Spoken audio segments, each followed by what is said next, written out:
Business ඕනර් කෙනෙක්, මාකටර් කෙනෙක්, ඔන්ටර්ප්‍රෙනර් කෙනෙක් නැත්නම් සේල්ස් කරන කෙනෙක් නම් අද මේ වීඩියෝ කට ගොඩක් වැදගත් වෙන වීඩියෝ එකක්.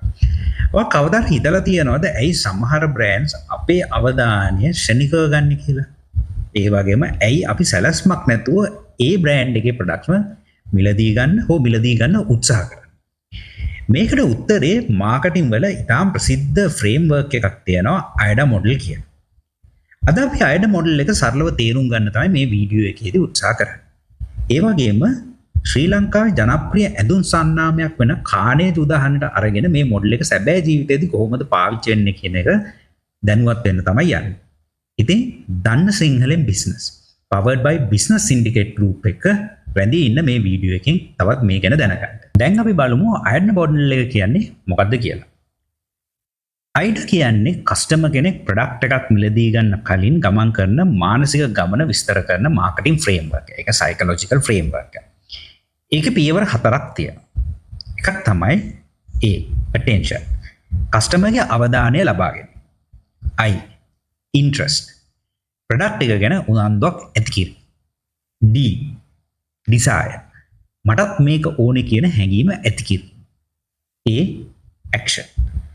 අවසානයේ කස්ටමර් ක්‍රියාමාර්ගයක් ගන්න එක, ඒ කියන්නේ ප්‍රොඩක්ට් එක මිලදී ගන්න හරි, ඒ කියන්නේ ඉන්ක්වයර් කරන්න හරි, නැත්නම් ඒ අදාළ බ්‍රෑන්ඩ් එක කන්ටැක්ට් කරන්න උත්සාහ කිරීම තමයි ඇක්ෂන් විදිහට කියන්නේ.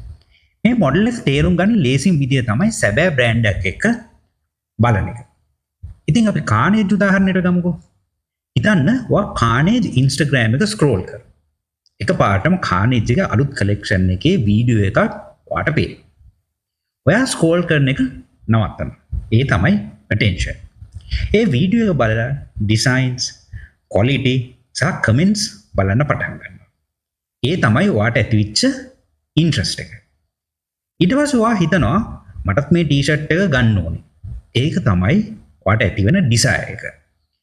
අවසානයේදී ඔයා වෙබ්සයිට් එකට හෝ ස්ටෝර් එකට ගිහිල්ලා ඒක පර්චේස් කරන්න හදනවා. ඒ තමයි ඇක්ෂන් එක.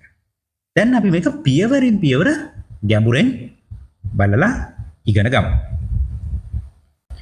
attention. මාකටිං වල පළවෙනි අභියෝගය තමයි කස්ටමර්ගේ අවධානය ලබා ගන්න එක. අද සෝෂල් මීඩියා වල මිනිස්සු දවසකට පෝස්ට් ඇඩ් 100,000 ගණන් දානවා. ඒ අතරින් ඔයාගේ බ්‍රෑන්ඩ් එක කැපිලා පේන්න ඕන. කානේජ් එක මේක කරන විදිය බලමු.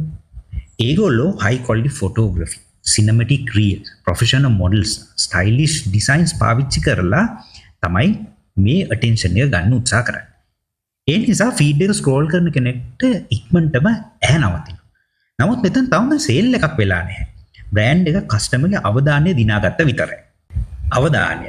නැත්නම් attention ලැබුණාට පස්සේ කස්ටමර්ස්ට ඇයි මේ බ්‍රෑන්ඩ් එක ගැන වැඩිපුර දැනගන්න ඕනේ කියන ප්‍රශ්නෙට උත්තරයක් දෙන්න ඕනේ. කානේජ් එක ඒක කරන්නේ ප්‍රොඩක්ට් එකේ quality එක, fabrics, fit එක, design එක, lifestyle content විදිහට convert කරලා පෙන්නන එක. customer reviews, social media posts සහ වෙබ්සයිට් එක බලද්දී කස්ටමර්ට බ්‍රෑන්ඩ් එක ගැන විශ්වාසයක් ඇති වෙන්න පටන් ගන්නවා. මේ වෙලාවේ කස්ටමර් තවම buy කරලා නැහැ. නමුත් බ්‍රෑන්ඩ් එක ඔහුගේ short list කරපු list එකට ඇවිල්ලා තියෙනවා. desire. interest එක desire එකක් බවට පත් කරන එක තමයි මාකටිං වල තියෙන හොඳම සහ ලොකුම දක්ෂකම. කානේජ් එක මේක කරන්නේ ඉන්ෆ්ලුවෙන්සර් මාකටිං වලින්, limited collections, strong brand identity එකක් සහ ඒගොල්ලන්ම කස්ටමර්ස්ලා පාවිච්චි කරන එකත්, අනිත් එක ප්‍රීමියම් ඉමේජ් වලින් තමයි මේ දේ ඒගොල්ලෝ ගොඩනගන්නේ. ඉතින් කස්ටමර් හිතනවා මේ බ්‍රෑන්ඩ් එක මට ගැලපෙනවා. මේක ඇඳලා ඉන්නවා නම් මමත් ස්ටයිලිෂ්, මාවත් මේ කමියුනිටි එක පිළිගන්නවා. දැන් ප්‍රොඩක්ට් එකක් විතරක් නෙමෙයි, ලයිෆ් ස්ටයිල් එකක් තමයි කස්ටමර් මිලදී ගන්න උත්සාහ කරන්නේ. එතකොට තමයි ඒ කිව්වා වගේ ඩිසයර් එක. ඇක්ෂන්. නැත්තම් මේ පියවරේ වැදගත්ම සහ අවසාන කොටස. කස්ටමර්ට බයි කරන්න පහසු නැත්තම් ඒ මාකටිං කැම්පේන් එක සාර්ථක වෙන්නේ නැහැ. ඒක සාර්ථක කැම්පේන් එකක් නෙමෙයි. කානේජ් උදාහරණය අපි පාවිච්චි කරන නිසා අපි මේක බැලුවොත් කානේජ් වෙබ්සයිට් එක නැත්තම් physical stores, online payments, cash on delivery, promotion සහ ක්ලියර් ෂොප් නව් කෝල් ටු ඇක්ෂන් එකක් කරහා පර්චේස් කිරීම ඉතාම පහසු කරලා තියෙනවා. ඒ කියන්නේ කස්ටමර්ට මේ බයින් ජර්නි එක සහ පර්චේස් කරන්න එයාට ලොකු කැමැත්තක් ඇති කරන නිසා එයාට ඒක පහසු කරන ක්‍රියාවලියක් වෙනවා. ඒ නිසා කස්ටමර්ගේ අවසානයේ තීරණය ගන්න එයාට පහසු වෙනවා. ඒක නිසා එයාට ගොඩක් කාලේ නාස්ති කරන්න දෙයක් නැහැ මේ පර්චේස් ඩිසිෂන් එක. නැත්තම් ඇක්ෂන් එක ගන්න. එතකොට එයා තීරණය කරන ඉක්මනින්ම මේ ප්‍රොඩක්ට් එකක් පර්චේස් කරන්න කානේජ් වලින් ඔෆර් කරන. මොකද මේ මාකටිං කැම්පේන් එකත් එතනින් සාර්ථක වෙලා තියෙන නිසා. දැන් අපි කානේජ් උදාහරණයක් ගත්තනේ කොහොමද අයඩා මොඩල් එක පාවිච්චි වෙන්නේ කියලා.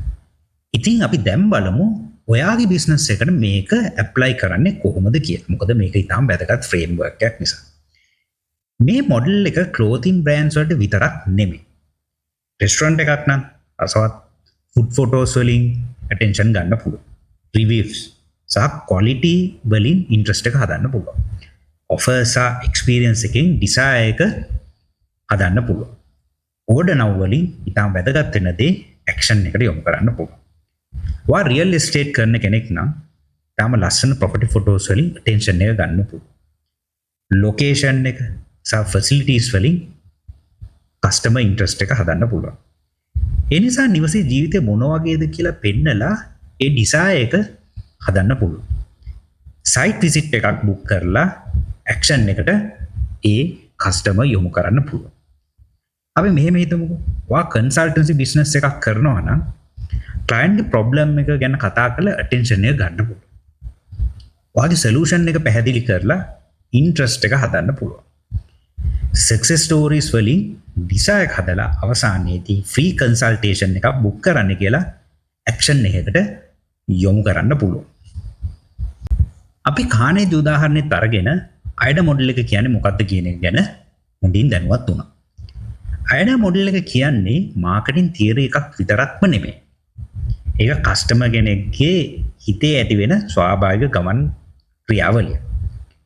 වාගේ මාකටිං කන්ටෙන්ට් එක හදන හැම වෙලාවකම ඔයාම මේ ප්‍රශ්න හතර වගෙන් අහන්න. මම කස්ටමර්ගේ ඇටෙන්ෂන් එක ලබා ගන්නවා. එයාට ඉන්ට්‍රස්ට් එකක් ඇති කරනවා. ඩිසයර් එකක් ගොඩනගනවාද? අවසානයේදී ඇක්ෂන් එකක් ගන්න එයාට පහසු විදියට පාසුකම් සලස්වනවා. මේ ප්‍රශ්න හතරටම ඔයාගේ උත්තරේ ඔව් නම් ඒ කියන්නේ ඔයාගේ මාකටිං ඩිරෙක්ෂන් එක හරි මාර්ගයේ යනවා කියන එක. ඉතින් දන්න සිංහලෙන් බිස්නස් YouTube වීඩියෝ සීරීස් එකේ මේ වීඩියෝ එක බලන සහ වීඩියෝස් බලලා ගොඩක් අපිත් එක්ක රැඳිලා ඉන්න අයට මේ වගේ බිස්නස් සහ මාකටිං ගැන තවත් වටිනා වීඩියෝ බලන්න අපේ channel එක subscribe කරන අද පළවෙනි වතාවට නම් අපේ වීඩියෝ බලන්න. අද මේ වීඩියෝ එකට like එකක් දාලා share කරන්න. ඊළඟ වීඩියෝ ගැනකම් ටික දවසක් රැඳිලා ඉන්න. ඒ වගේම ඔයගොල්ලන්ට මේ වීඩියෝ සම්බන්ධයෙන් හරි වෙන වීඩියෝ සම්බන්ධව ඔයගොල්ලන්ට feedback එකක් තියෙනවා නම් පල්ලෙහා comment section එකේ දාන්න.